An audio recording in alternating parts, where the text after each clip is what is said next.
Love this podcast? Support it and sponsor today. Simply head to ozcastnetwork.com for details.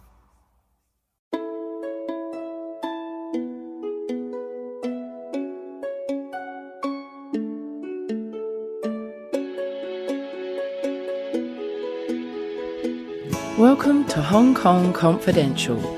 I'm Jules Hannaford and I'm your host. I'm an Australian woman and I've been living in Hong Kong for many years. I'm a mother, a teacher, an author, and I want to share my wisdom and the wisdom of others with you. Thanks for joining me and I hope you enjoy the show.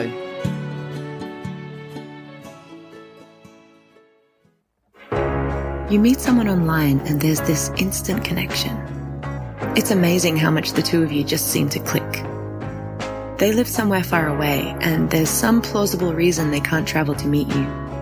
They tell you they're in love with you and you feel optimistic for the first time in a long time. They have a successful career, yet somehow they need money from you to solve a short-term problem, always with the promise of paying you back. Time goes on and they need more money more urgently. You've started to see the cracks and begin to wonder whether they've been lying this whole time. All of a sudden it hits you. You've been scammed. Fool Me Twice is the story of my mother, Jules Hannaford, a woman who was drawn into the dangerous world of sweetheart scams. After a trip overseas to meet a stranger, a dangerous altercation in a Manchester hotel room, and thousands of pounds lost for good, she's here to tell her story.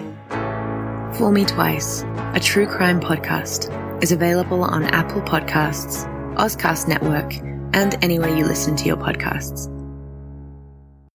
Hi Confidants, so this is a recording from International Podcast Day earlier this year where I interviewed one of my friends from Llama Island called Jing. I hope you enjoy it. And I also just want to let you know that I'm going to be taking a break over Christmas and I'm going to have a few weeks off. So I'm going to repurpose some of my old, most popular episodes. So please stay with me. I'm going to play 3 or 4 weeks of fantastic old episodes and repurpose some great content that I've got. And then I'll be back with you in early January with some amazing interviews from people from all around Hong Kong. Thank you so much for listening to my show. I really, really appreciate all your support and have a wonderful Christmas. I'd like to welcome my guest, Jing, to the show, and you can see the little sign behind me. I'm Jules Hannaford from Hong Kong Confidential. I'm Australian. I'm based in Hong Kong, and I do podcasts with really amazing and interesting people from all over Hong Kong. So welcome, Jing. Thank you so much for coming on Hong Kong Confidential on International Podcast Day. It's so exciting to have you here. Thank you. Thank you for having me. It's great. Thank you for coming all the way up the big hill to my house on little old Llama Island in Hong Kong. So, Jing, can you just tell us a little bit about where were you born? I'm from mainland China. I was born in northeast of China, where it's cold and it's industrial area in China. And so what was your childhood like when you were growing up? I was thinking about it the other day. Actually, it's most of them about study and spending time with my family. I didn't get to travel too much. So it's just work, studying in school and traveling with my relatives. And what sort of house did you live in? What was it like? Actually, we moved quite often, I remember. When I start remembering, we were living in my grandmother's house from my father's side. It's like, actually it's built by the Japanese at that time. It's 2 levels, built by stone at that time. So we have a yard, actually. It's 3 houses in different direction. And then in the middle, we have a yard. And so is it common for Chinese people to live many, many generations in one family house? At that time, yes, with most of us living in the grandparents' generation, but now I don't think so. Now we're living in the conquest. So it's not so common. Yeah. And did you have any siblings? I have, because my mom have 5 others, sister and brothers. And my father have 3, so I have a lot of Oh, so you have a lot of cousins, but do you Yeah. have any brothers or sisters? No. No, so you're the only child. I'm the only one. Does that have anything to do with the one-child policy in China? Yes, my mom and my dad wanted to have a second child, but they were not allowed. If they do, they will get fired from the state-owned company, and then we don't have an income.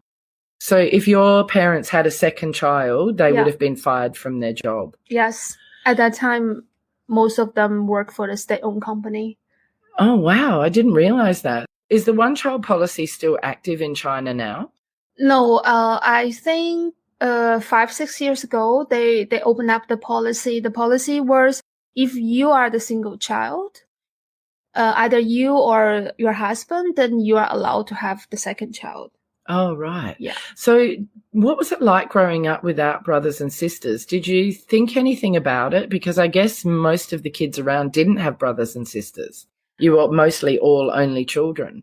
So did you feel like you were lonely or that you would have liked to have had a brother and sister, or was that something that you didn't think about because it wasn't really cultural? I wanted to have a brother and sister because my grandma has a big house, so we rented out. And at that time, there were business people coming from south of China. And actually, they have normally 2 kids. I remember twins. The family have a twin boys running our house. Oh. So I wondered that it's nice to have a brother or sister living with me together.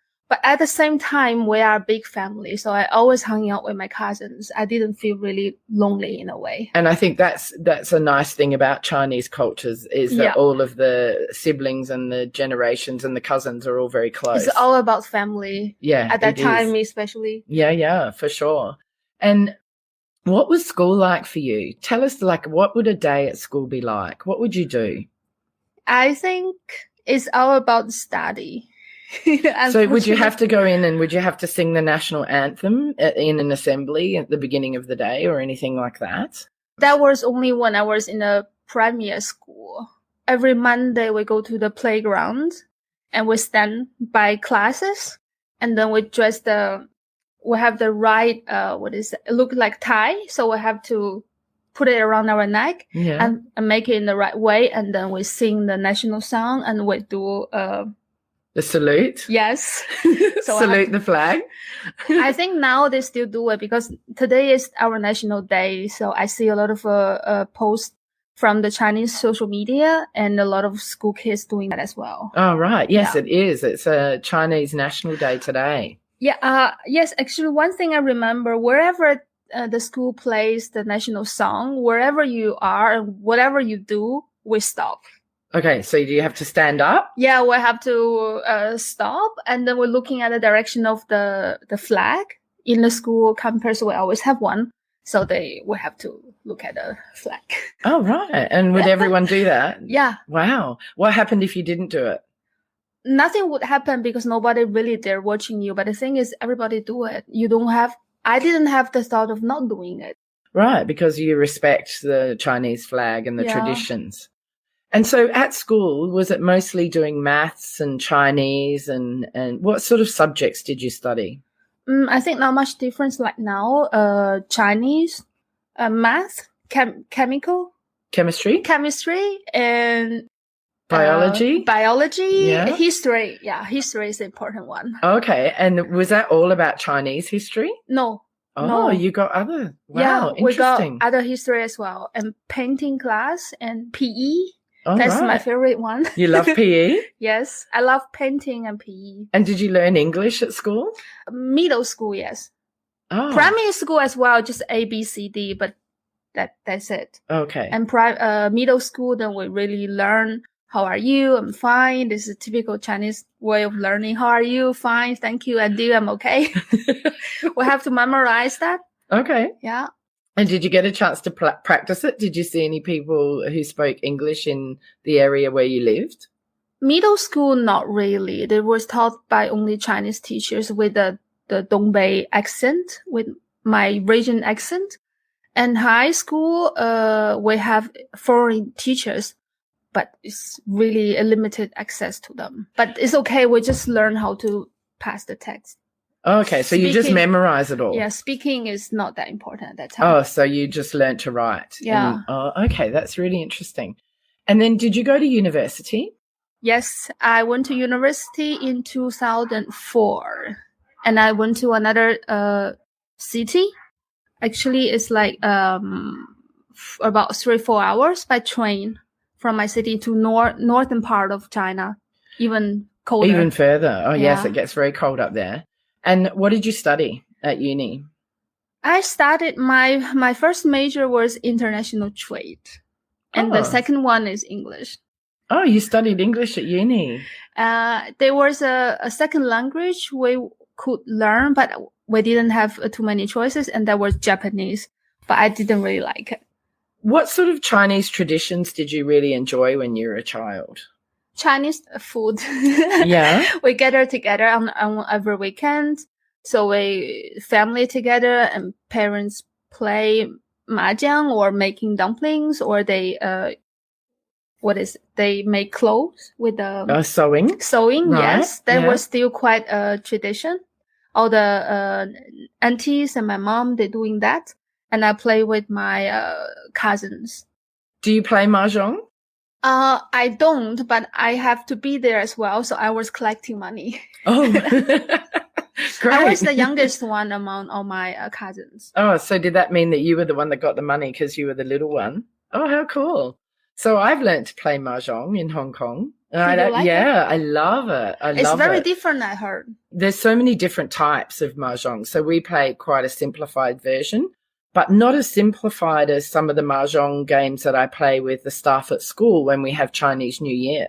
So when we have the Chinese New Year celebration, the Chinese staff members and the cleaners and the support staff and the teachers, they go and play mahjong, and I always go along and join them. And it's so much fun. Like, I'm playing with people. Some people don't speak any English, and they play a very simplified version. So I've won many games. Like, sometimes I win 4 games in a row, and they're all cheering and going, wow. It's a great social event. Really great social event. It's quite similar to playing cards, but I love it. It's really good fun. Tell me about some of the other traditions like Grave Sweeping Day and Chinese New Year and Mid-Autumn Festival. What were they like for you as a child? For me as a child, basically, it was all about gathering together with family. Not too much difference, because normally we just go to one of the houses, normally my grandma's houses. We meet and they start preparing food and play, and kids playing together, fighting sometimes, and then get ready to eat. And then they play mahjong, most of the parents, after dinner. And then the kids will sometimes play poker game. Or we go downstairs. Oh, okay. Yeah. And what about on Mid-Autumn Festival? Did you get the lanterns, and did you go somewhere with the lanterns to celebrate? Not really. Oh, okay. That's interesting, because in Hong Kong, that's what happens. Everybody gets the lanterns and goes down to the beach. And the culture here in this way is more stronger, I feel like. Oh, okay. Yeah. That's interesting. And what were your parents like when you were a child? Were they fairly strict, or were they more lenient and easygoing? They were both working. They both had full time. And I was more of the time living with my grandma from my father's side. And my grandma took care of me. She was very nice. And she also doing some street business at that time. Prepare food and go sell, and I play with the neighbor kids. Oh, okay. So were your parents living with you while your grandma was looking after you, but you didn't see them very much? We're all living working together. Oh, okay. Yeah. And that's quite common also, isn't it, in Chinese culture, that the grandparents look after the grandchildren while the parents go to work, and they work quite long hours. Is that right? Yes.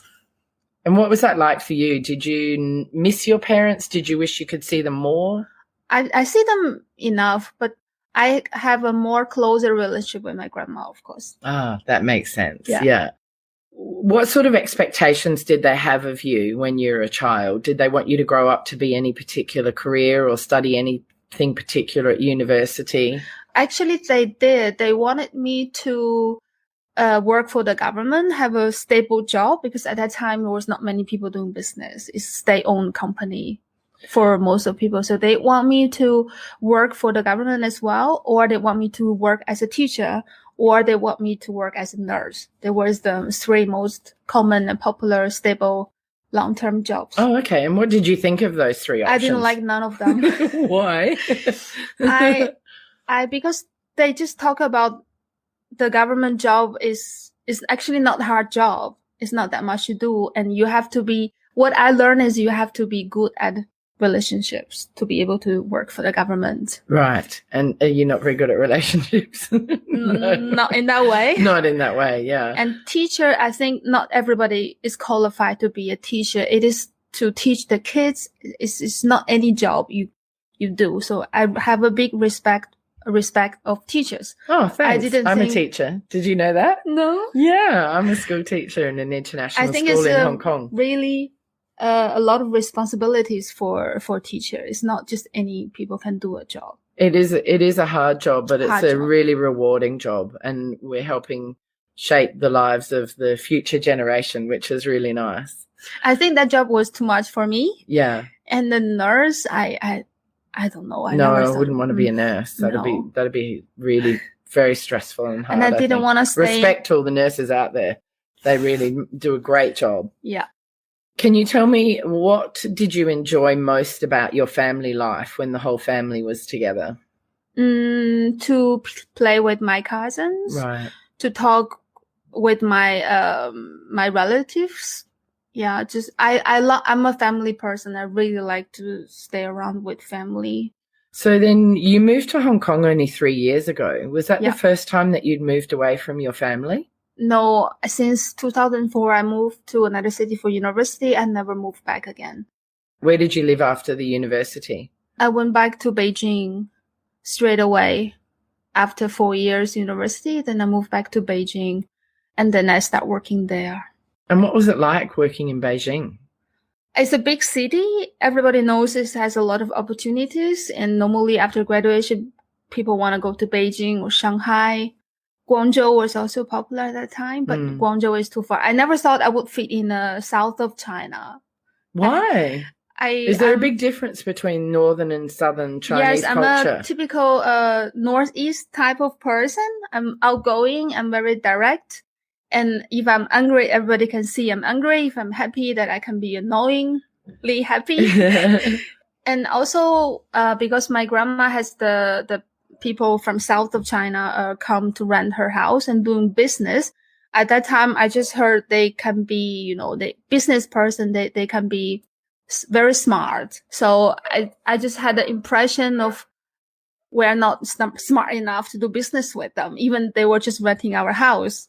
So I just stay in the north part to easily dealing with the people, and it's more easier for me. And also I like coldness. I like snow. And, oh, do you? And like wear warm clothes in the winter, all that.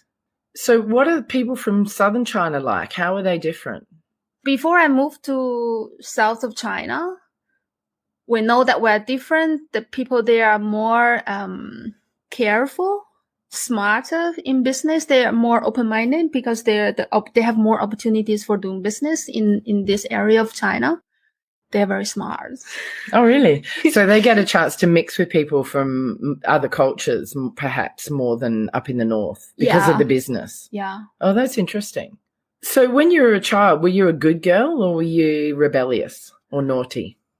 Half. Yeah. And what would happen if you got in trouble? That's pretty strict with my mom. My mom is more strict than my dad to me. So if I did anything, then normally I got yelled by my mom. Oh, okay. And would you have any sort of punishment or any consequences for being naughty? Yes, the traditional way I got beaten by my mom. Oh, you did? Yeah, that is kind of common. And did you think anything about that it was wrong or that you wished it didn't happen, or did you accept it because it was also part of the culture? It's part of the culture there. Of course, I wish it didn't happen, but that's the way it is. I remember, after school, we have a lot of homework. And also at the summer, winter holiday, we have a lot of work to do. And my dad, he's good at handwriting. So he taught me about handwriting. I used to have a really good handwriting because I practiced it a lot. And I remember once I was writing and I didn't do it really good and didn't say straight as my dad told me. And he got really angry. He even broke the pencil because he was so angry with me. And also I got pages of the writing I need to do.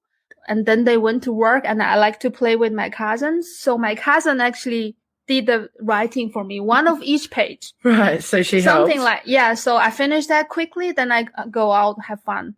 Of course, then my mom realized it. Yeah, I wasn't that smart. She could recognize the different handwriting, Yes. could she? And then Or because you did it so quickly? she can recognize. Yeah. So I got a really big punishment from that time. And when she beat you, was it just like smacking with her hand, or did she use a stick? Sometimes hands. Sometimes, we have this thing to clean the floor. Oh, okay. The sweeping thing. Yeah, but the short version. Mm-hmm. Yeah. Oh, okay. And how did that affect you, getting hit by your mum? I think I was just as angry as her. Yeah, I never go soft after that. Mm-hmm. I was as angry as her, and I just wanted to leave. Like, when I get a chance, go to university, it was my chance, I will leave.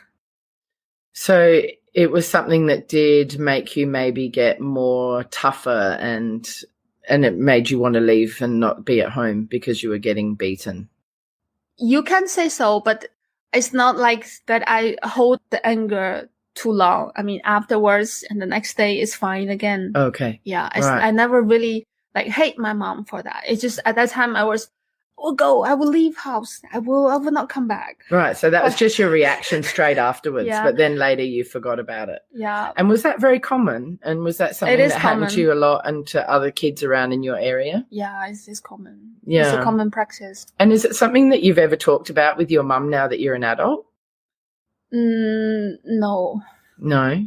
No. Wouldn't want to bring it up. What kind of messages did your parents give you about your role in the family and future expectations? Like, were you expected to marry a Chinese man or have children, or did they have any sort of pressure about staying with the family or giving them money or anything like that, helping support the family? I think they do, but my mom, they didn't really put it in this way, because when I tell them first I have a foreign boyfriend, they gave me the freedom. They don't tell me what to do, like 1, 2, 3. But when I do and I tell them, and they say they respect my decision, so that part is good. And they want me to, my mom basically want me to be a good wife and take care of the husband, that kind of thing, like what she has done. Mm-hmm. And have kids, of course. But without her telling me that, I already know that I want to have a bigger family, because I told her that I wish I have a brother or sister. And then that's where she told me they wanted as well, but because of the one-child policy, so they couldn't. And then I want to have more than one child. And actually, by having a foreign boyfriend, that was not the purpose of me wanting a foreign boyfriend. But when I have a foreign boyfriend, I thought about, okay, so the foreigner don't have the one-child policy, so I could have a chance to have a big family. Oh, so if you met and had a family with someone from northern China, they might still expect you just to have one child, At that even time, though the policy has changed. No, I think nowadays also people like to have 2 child, because my cousins, they already 3 of them have the second child already. Right. Okay. Yeah. Okay. So you have a German boyfriend.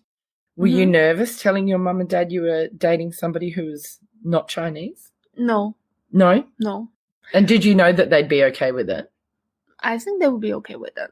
So what's it like when have you taken your boyfriend home to up in northern China? Yes, 3, 4, couple of times. And so already. what's that like, bringing a Westerner home to Chinese culture? How does he manage?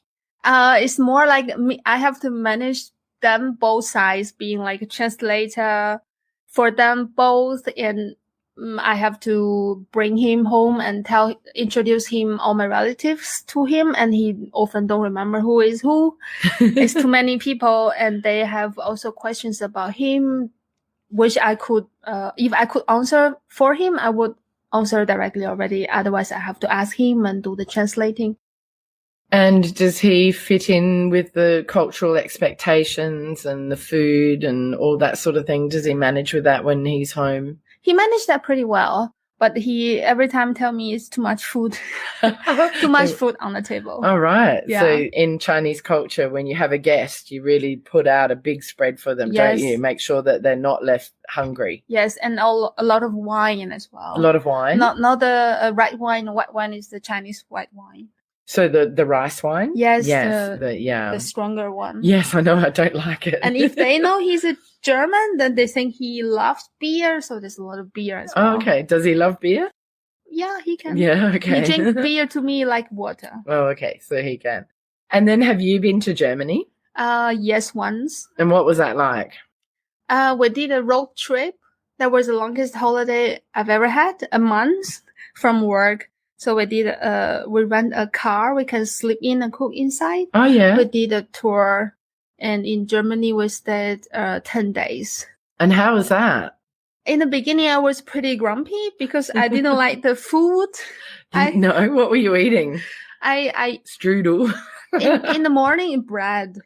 Right, yes, they bread, do. The bread was good, actually, fresh made bread. Yes, and it's not sweet like Chinese bread. Yeah, So yes, Chinese bread is often too very sweet, yeah. But I like my Chinese rice soup and warm breakfast. And I really miss the noodle soup. It's also okay. So every morning I was like, oh, again.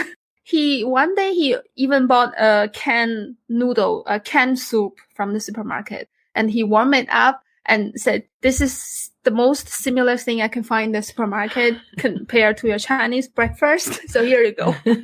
And was that okay? No. But then I got used to bread. I also like bread. I just didn't want to eat it every day. But then the fresh made bread was actually very tasty. And how did you get on with his family and adjusting to the German culture? Actually, I never met his family yet. That time okay. we went to Germany, his parents were traveling in Spain. Oh, okay. So you couldn't meet them. Yeah. I met his nephew once in Beijing. Oh, okay. Oh, great. And so why did you decide to come to Hong Kong from China? You came here 3 years ago. What made you decide to move down here? Actually, from my side, it's because of the relationship. Because he has to travel to Hong Kong too often, and from Beijing and Hong Kong. So half of the time he has to come here, and then I think it's time that for us to move a further step. Oh, so you lived together. You met in Beijing. Yes, when we met in Mongolia, actually. Oh, what were you doing in Inner Mongolia? There was another job. I was at that time working for a Nordic Ways events organization company. So they're doing sports like cross skiing and cross mountain biking, running and all that. So I was working for a race and he was a racer. Oh, and that's how you met. That's a great story. So what was it like doing that sort of event work? I really liked it. Yeah. I liked be able to work in the nature, and there's a lot of people that I can communicate with. And I was organizing and help them to prepare and during the race and after race. So I really like that. I don't really like too much sitting in the office and working with the computer, which is my current job. Oh, well. So what are you doing now in Hong Kong? Now I work for Mercedes-Benz in the accounting and finance department as assistant. So most of my job is computer. Oh, okay. Yeah. What's the difference between living in Hong Kong and China? Although we think that Hong Kong is part of China, and I just think I moved from one part in China to another part of China, but actually it's felt like a different country. Oh, does it? Yeah, it's only the people look similar and the characters I can rate, but actually I feel pretty much different. Well, so in what ways do you think it's very different to China? When I first moved in, the things I see, the visible things, how the street looks, how the people walk, how the signage, and the English signage everywhere, and also the rules they follow is different from China. So this already feel is different. And then the people speak Cantonese here. I don't speak Cantonese. Oh, you don't speak it? At that time, I didn't understand anything, not much at all. And everybody speak English, and there's a lot of Guilao here, a lot of foreigners here. Yeah. For the people listening internationally, Guilo is a Cantonese word that means white ghosts. Yeah. So I'm a Guaipo, aren't I? That's the female white ghost. And then how did you end up on Llama Island? We traveled here as a tourist before, and both of us didn't like the high concrete building, and we love llama, and we did also some research, see how far it is for the transportation. It's really convenient. Yeah. And I like the houses here. Yeah, it's much quieter. It's like living out in the country, isn't it? Out here, we have to catch a ferry to and from every day from Hong Kong if we want to go to work. So that's nice. And what do you like most about living out here? I like the community here, the culture of the community, people so easy to reach out. I come back from work from Hong Kong side and to Lama. I see the people, regular faces I don't really know, but we say hello. And this is, again, I think I just like the family and the community. And could you see yourself ever living back in China or in Europe? Or do you think you'll stay here for the long term, or do you don't know? I don't really know, but I don't think I will stay here for like too long. I think if one day I have kids, the house here is very expensive. The education cost is very expensive. I think maybe either go back to China or go to Europe. Right. Yeah. The housing is super expensive here. And education is very expensive as well. Mm. What sort of parent would you hope that you would want to be? I would not beat my children. Yeah, you wouldn't. But actually, sometimes I think I adopt some of the characters from my mom. Like what sort of characteristics have you adopted? Like, for example, the hot temper from my mom, and she's easily get angry or easily get happy and that kind of thing. I think from the relationship she has with my dad, and I think some parts I didn't like, but I think I maybe adopted a little bit by being around with them. Yeah, and most children find that. I find that I'm a lot like my mum and dad in different ways as well. What parts of their relationships did you not like that you've brought into your own relationship? They are fighting a lot. Were they? Yeah. Oh, that's sad.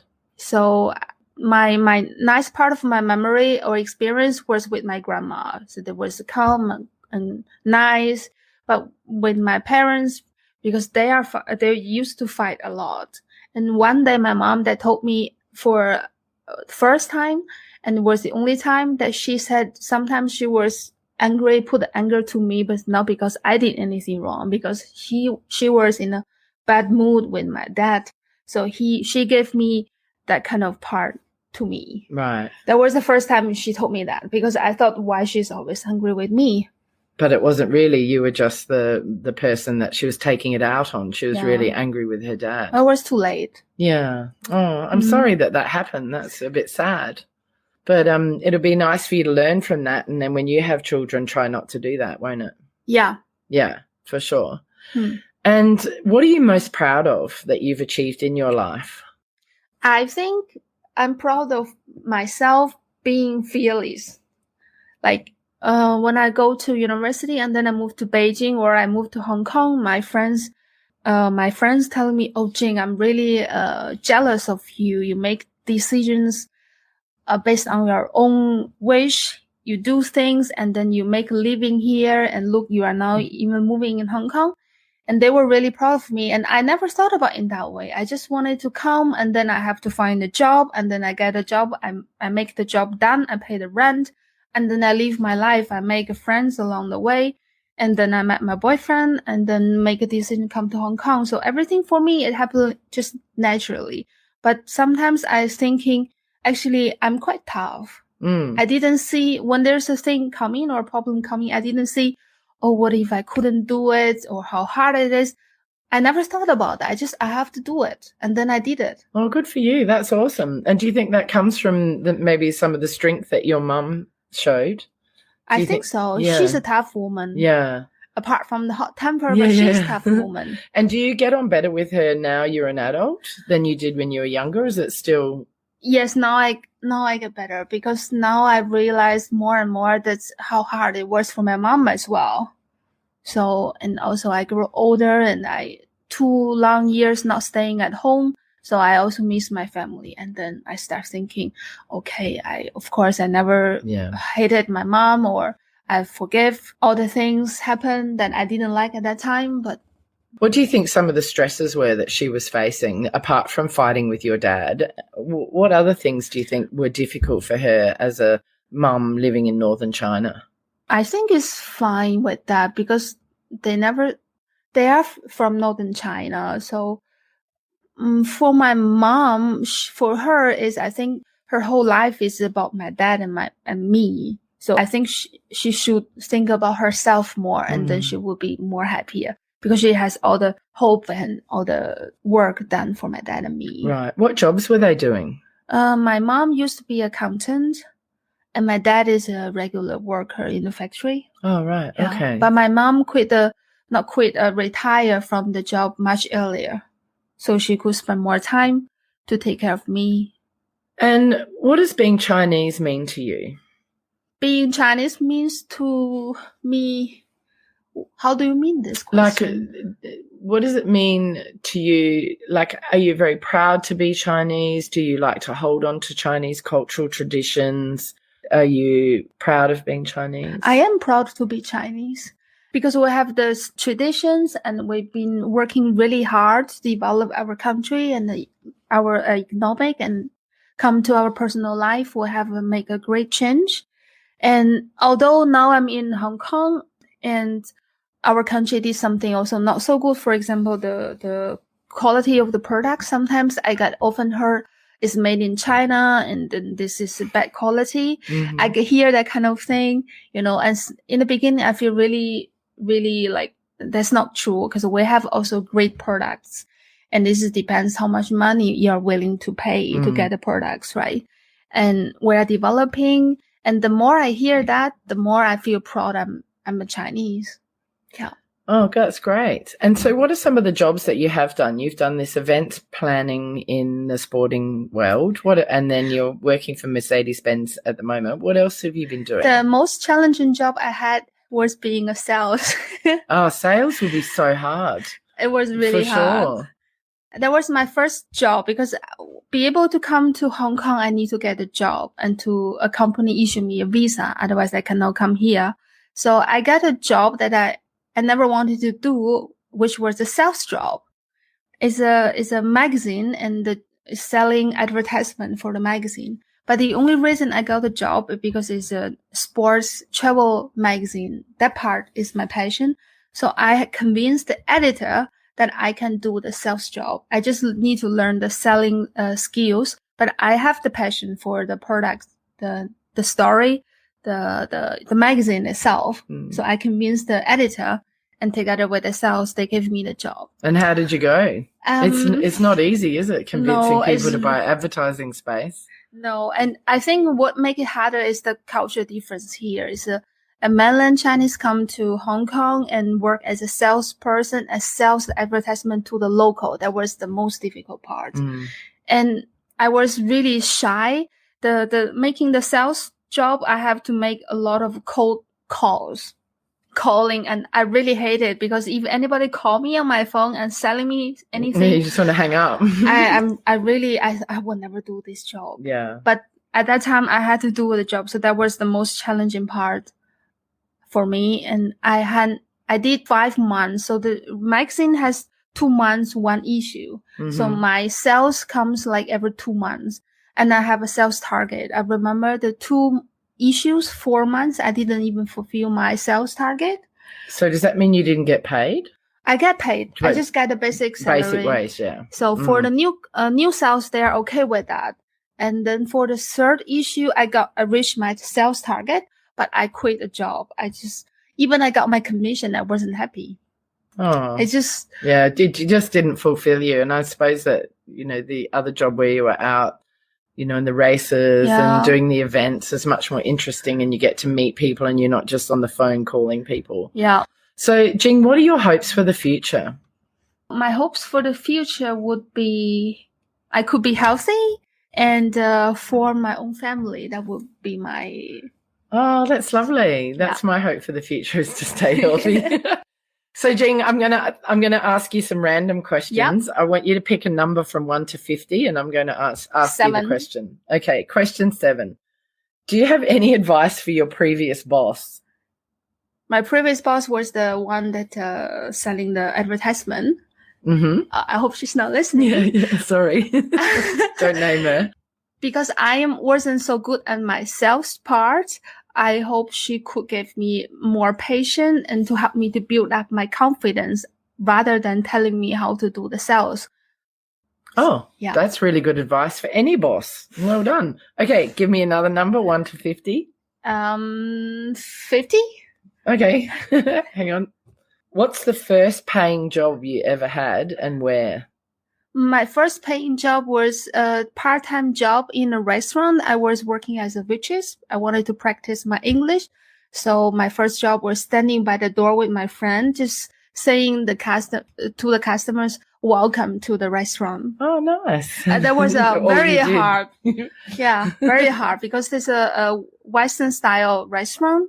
So on the weekends, there's a lot of teachers come to the restaurant, and teachers, they have patience, but I was too shy. And even just say, welcome, how are you? I practiced a lot until I can open my mouth and say it. All right. So you were quite shy, were you? Oh, wow. Okay. Give me another number, 1 to 50. 25.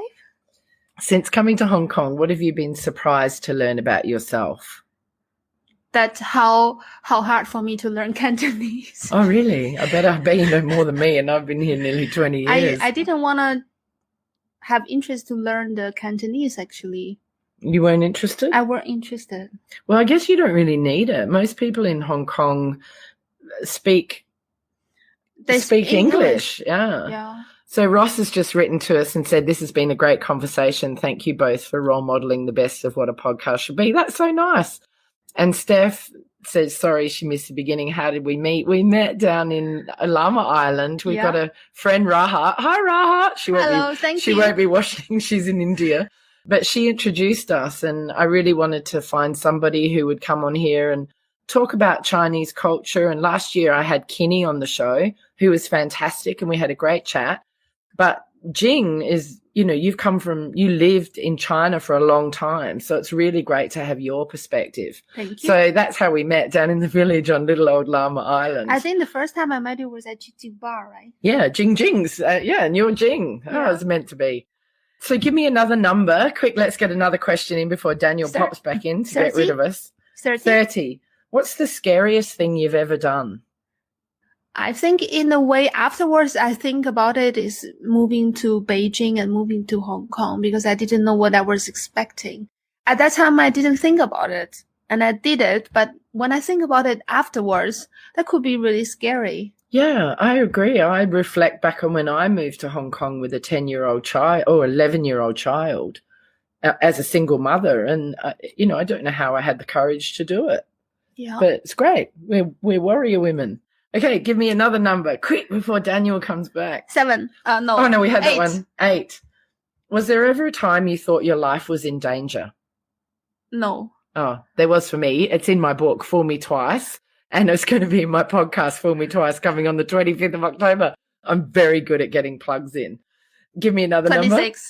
How do you define generosity? Generosity. You mean being generous? Yeah. What does generosity mean to you? How do you?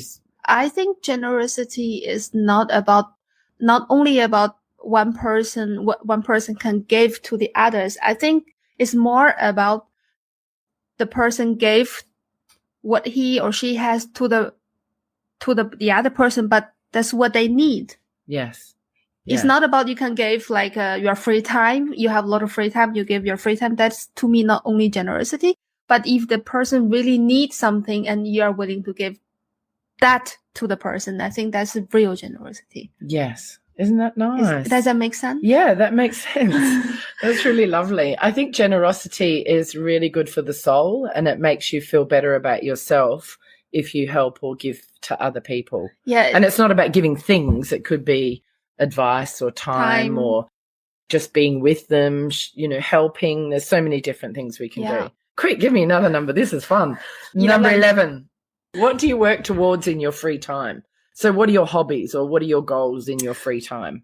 Oh, I like sports. Since I moved to Lama, I've learned sailing. Oh, great. You have. Yes. I heard that. I'm a person have a car sick, ferry sick, seasick, but I've learned sailing. I never get sick on the sailing boat. That is something really amazing. Yeah, that's really amazing. And it just goes to show if you step outside of your comfort zone and take a risk, amazing things can happen. Yeah. Okay, another number. 20. Who's playing you in the movie version of your life? Who's going to star as you when we make a movie about you? Play me. Yeah. I think that would be too boring for my favorite movie starter. Yeah. I think it's Gong Li. Do you know her? No. Who is she? Is a very famous Chinese movie star from my parents' generation. She's also very famous, actually, international wise. She's a very elegant woman and don't bend her knee for anything that she, you know what I mean, that she didn't want to do. And she's very sexy. Oh, yeah. Well, you're very sexy. So, Jing, thank you so much for speaking to me today on International Podcast Day. You were amazing. It was so interesting. I learnt loads. And Daniel's going to come in now and get rid of us. Hello, everyone out there. Thank you for listening. This is the first time I've ever done anything like this. Great. Hi, Confidants. I want to tell you about my Patreon page. I've joined Patreon in the hope of getting sponsorship for my Hong Kong Confidential podcast. Patreon is a great way for my listeners to get on board and sponsor me with monthly payments, and that goes towards my production costs and rewards for my members. If you're interested in checking out my Patreon page, please go to patreon.com and search up Jules Hannaford or Hong Kong Confidential. I would really appreciate you visiting my page.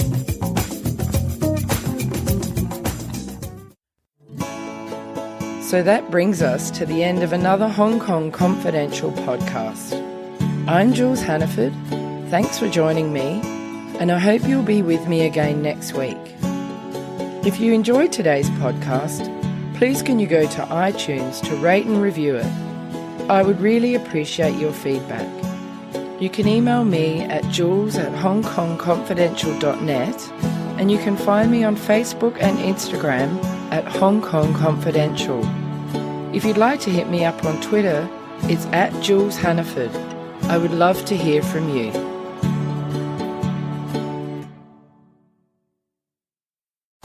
Love this podcast? Support it and sponsor today. Simply head to AuscastNetwork.com for details.